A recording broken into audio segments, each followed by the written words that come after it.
खैर, अगली खबर का रुख कर लेते हैं। विकास की आस में बैठे लोगों की चुनाव आते ही उम्मीदें बनने लगती है। बीकानेर को आधुनिक शहरों की कतार में शामिल करने की बात बुद्धिजीवी वर्ग से भी कर रहे हैं। हमारे बीकानेर संवाददाता नासिर जैदी ने बुद्धिजीवी वर्ग से बातचीत की, ये दिखाते हैं। विधानसभा चुनावों की घोषणा हो चुकी है और राजस्थान में 25 नवंबर को पोलिंग का दिन डिसाइड किया गया है। बीकानेर की आवाम को हर चुनाव में बड़ी उम्मीदें होती हैं, लेकिन कुछ उम्मीदें पूरी होती हैं, कुछ बरकरार रह जाती है। इन इलेक्शन में क्या क्या मुद्दे होने चाहिए, बीकानेर की ज़रूरतें क्या क्या हैं, हम बात करते हैं बीकानेर की आवाम से। जनाब, ये बताएं कि बीकानेर को बड़ी उम्मीदें होती है हर चुनाव में, और इस बार भी बड़ी उम्मीदें हैं, क्या होना चाहिए? बीकानेर में मैं देखो अधिवक्ता हूँ, विधि के पेशे से आता हूँ, और संविधान की ये परिकल्पना है सस्ता और सुलभ न्याय। इसके लिए हमारे यहाँ हाईकोर्ट के बेंच की स्थापना होनी चाहिए, जो कि 1951 तक यहीं हाईकोर्ट थी। राजस्थान की हाईकोर्ट बीकानेर में लगती थी, लेकिन विभागों का बंटवारा हुआ। उसके बाद जयपुर तो बेंच दे दी गई, लेकिन यहाँ पे बेंच नहीं रखी गई। और एक ड्राई पोर्ट जो है वो भी बीकानेर की बहुत महती आवश्यकता है। और गैस पाइपलाइन वगैरह, रेलवे फाटकों की समस्या है, जो ये पुल वगैरह है, इनकी समस्या, इन पर भी इनका फोकस होना चाहिए नेताओं को। ये हमारा मेन मुद्दा तो यही आवश्यकता बीकानेर की है। और एक टेक्निकल यूनिवर्सिटी बड़ी यहाँ होनी चाहिए। बीकानेर की बहुत सी ज़रूरतें हैं जो अभी तक पूरी नहीं हुई है। बीकानेर आज़ादी के बाद से ही बहुत सी सुविधाओं को तरस रहा है। हमारे साथ एक सीनियर एडवोकेट मौजूद हैं, हम उनसे बात करते हैं। जी, आप बताएं कि क्या इश्यूज़ होने चाहिए, ज़रूरतें क्या क्या है बीकानेर की भी और राजस्थान की? बीकानेर पुराने आबादी जो बसा था, इंफ्रास्ट्रक्चर आज तक वही है। सीवर लाइन की व्यवस्था है जो वो चेंज नहीं हो रही है। जो कॉलोनियाँ बाहर बसी है उनसे सरकार ने पैसा तो वसूल कर लिया है, लेकिन जो सुविधाएं सरकार को देनी चाहिए, विश्वास होता है, वो नहीं हुई है। तो बीकानेर ऐसे लगता है कि एशिया का सबसे बड़ा गांव माना जाने लग रहा है। तो इसमें काम होना चाहिए। डेवलपमेंट का, विकास का काम है। जो सरकार वादे करे वो वादे चुनाव तक ही सीमित नहीं रहे, उनको वादों को निभाए। जनप्रतिनिधि की जागरूकता होनी चाहिए, वो जनता के बीच में रहे, जनता का दुख दर्द सुने, और ना केवल सुने, उसको उचित मंच पर उठाए, सदन में, सड़क से लेकर सदन तक उठाए। ये अपेक्षा हमारी रहती है। विकास हमारी प्राथमिकता है। विकास प्राथमिकता है और जनप्रतिनिधि का ये कर्तव्य है, उसका ये फ़र्ज़ है कि वो सड़क से लेकर सदन तक इन तमाम मामलात को उठाएं। आप क्या कहेंगे इस बारे में? सर, इस बार के विधानसभा चुनाव मुख्य तौर पर मैं कहता हूँ बीकानेर के विकास के लिए ही लड़े जाने चाहिए, और ऐसे ही बंदों को चुन के भेजा जाना चाहिए जो मात्र और मात्र बीकानेर के विकास के ध्यान देवें। और सबसे बड़ा बीकानेर का, हम चूँकि एडवोकेट्स हैं, तो वकील साहब ने बिल्कुल सही कहा कि हाईकोर्ट की बेंच यहाँ स्थापित होनी ही चाहिए। हमारी प्रथम मांग यही है कि जो भी चुन के जाए हमारे हाईकोर्ट की बेंच के लिए अपनी मांग पहले रखे। दूसरी सबसे बड़ी समस्या बीकानेर की मैं समझता हूँ कि रेलवे फाटक है। कोटगेट फाटक वाला हो गया, और ये सांगला फाटक के पास में जो रेलवे फाटक बनना है, सबसे बड़ी समस्या हमारी यही है। क्योंकि हम शहर से आते हैं, रोजाना हमें कम से कम 1-1 घंटा के भयंकर धूप में बहुत ज़्यादा परेशान होना पड़ता है। उस वक्त हम भी सोचते हैं पता नहीं कहाँ कितने बैकवर्ड शहर में हम लोग बैठे हुए हैं कि एक शहर को बीचों बीच से रेल लाइन काट रही है। दिन में कम से कम 75 बार वो दरवाज़ा बंद होता है, 75 बार खुलता है। उतनी ही बार जनता परेशान होती है। हर बार नेता चुन के आते हैं, चुन के जाते हैं, वादे करके जाते हैं। सबसे समस्या यही है, समाधान इसी का करेंगे। उन समस्या को कोई समाधान नहीं हुआ है। हर बार नेता चुनकर आते हैं, हाईकोर्ट के भी वादे होते हैं और शहर के बीचों बीच रेलवे फाटक हटाने की वादे होते हैं, लेकिन वो वादे सिर्फ वादे ही रह जाते हैं, सिर्फ तकरीरें होती हैं और वादों की थाली में सजाकर निवाले दे दिए जाते हैं। ये कहना है इन साहब का। आप क्या कहेंगे, बीकानेर और राजस्थान के लिए क्या मुद्दे होने चाहिए, इंपॉर्टेंट इश्यूज क्या क्या हैं? आप देखिए श्रीमान जी, जहां हम खड़े हैं और जिस समय बारिश का मौसम होता है, तो जिस समय बारिश का मौसम होता है, वहाँ ये बाइक खड़ी है, सारी डूब जाती है। यहाँ कलेक्ट्रेट कार्यालय है, जुडिशियल कार्यालय है, एडीएम सिटी है, एडीएम प्रशासन है, एसपी ऑफिस है, आईजी ऑफिस है और बीकानेर का हृदय स्थल है।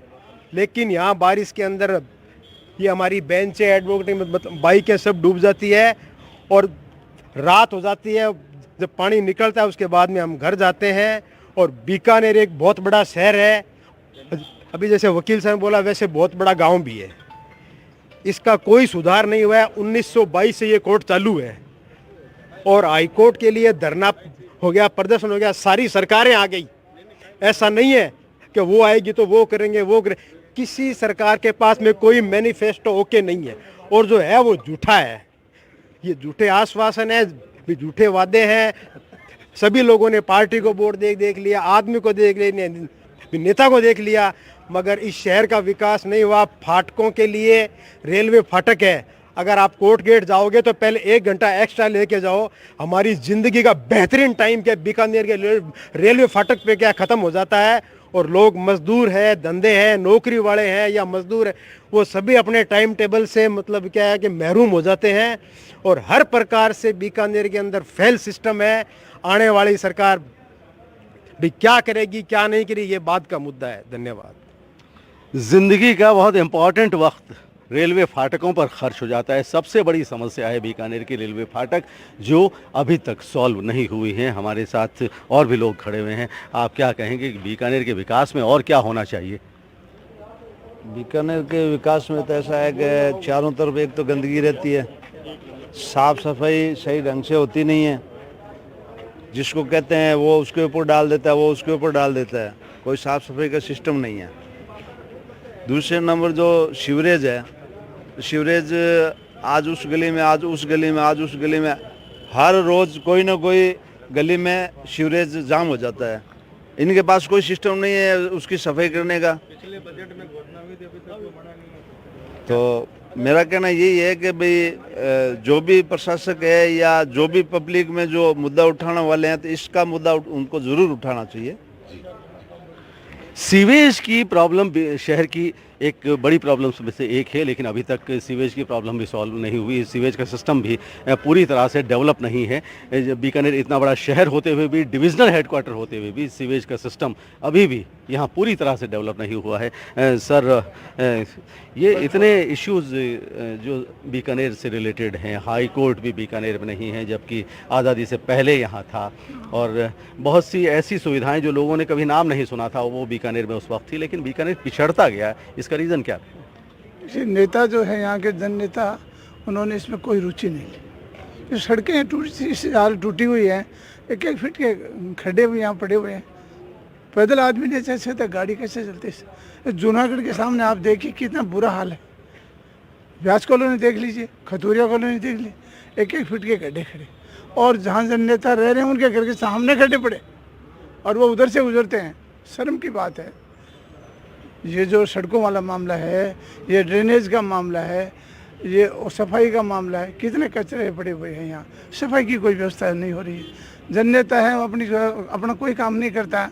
चुनाव में अपने वादे दिए, निकल गए, फिर 5 साल बाद में ये करेंगे वो करेंगे। क्या ये जनता को पूरा बनाने वाला काम? जनता का विकास नहीं हो रहा है शहर का। पुरानी वही 30-50 साल पुराना जो शहर पड़ा वहीं पड़ा, वही विकास नहीं हुआ बीकानेर का। 50 साल पहले जो बाहर गांव देहात था, देहात इससे बल्कि अच्छा है। आब हवा तो अच्छी है, यहाँ तो बिल्कुल आब हवा भी अच्छी नहीं शहर की। सड़कें खराब हैं, ड्रेनेज नहीं है, अंडरपुल ब्रिज वाला वो नहीं बना है, इनका जो है कोर्ट गेट के फाटकों की समस्या है। सारी समस्याएं एज इट इज पड़ी है। यानी 10 वर्ष पहले जो समस्याएं थी आज भी वही। 5 साल बाद में नेता आते हैं, वो कहते हैं हाँ हम करेंगे, ये सब बजट बन जाते हैं, सब ये ओके हो रहा साहब, और टाइम फिर कुछ नहीं होता, वापस वही डाल के 3 बार।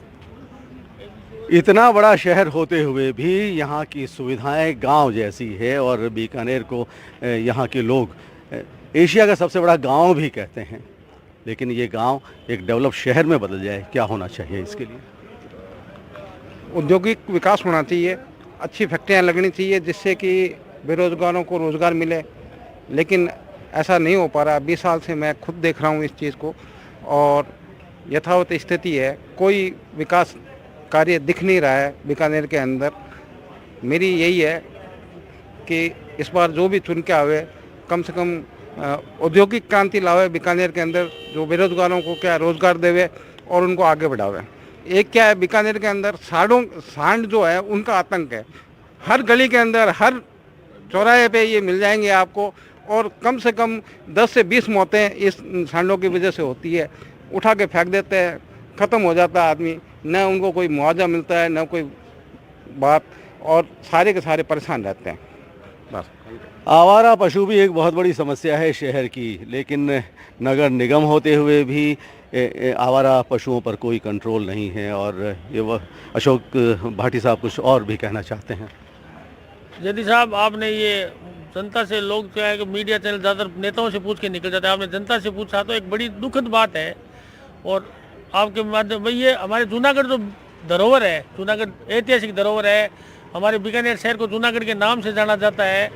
और इससे भी बड़ी बात है कि ये हमारे हिज हाइनेस की और वर्तमान विधायिका की खुद की प्रीमिसेस का पार्ट है। उसकी दीवारें हर साल टूटती है, अभी भी टूटी हुई पड़ी है। और उसके लिए जिला प्रशासन कह रहा है बजट बना दिया, और वो कह रहे हैं साहब इधर से नहीं निकलेगी उधर से निकलेगी। जूनागढ़ की हालत देखिए, ये हो तो सकता है राजाओं की प्रॉपर्टी हो, लेकिन बीकानेर की आस्था का प्रतीक है।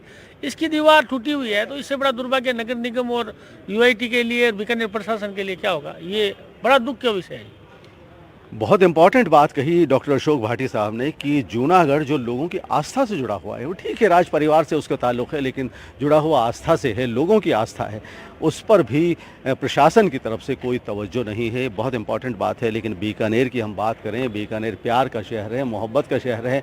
आधुनिकता, मॉडर्निटी की दौड़ में ज़रूर बीकानेर पिछड़ गया है, जिसके लिए तवज्जो देने की ज़रूरत है, सरकार तवज्जो दे। लेकिन बीकानेर वो शहर है जो पूरी दुनिया को प्यार और अमन का, मोहब्बत का पैगाम देता है, और इसीलिए कहते हैं कि सिर्फ एक बार मेरे शहर में रहकर देखो। कैमरामैन मोहम्मद अयूब के साथ डॉक्टर